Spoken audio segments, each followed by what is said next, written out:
ซื้อบ่ซื้อนกเขาบ่อายคนบ่รอมาขายนกเขามันคันบ่อยู่บ่เศร้า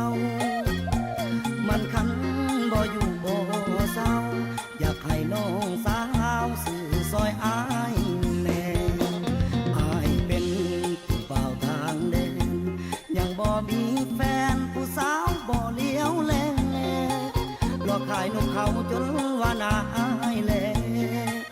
หลอกขายนกเขาจนว่านาอายแลเห็นใจอายแม่เถิดสาวคนขายนกเขา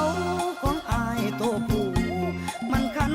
จุกรูยามเห็นโตแม่นกเขาพอลายคันเสียงดงแท้แท้นกเขาพอลายคันเสียง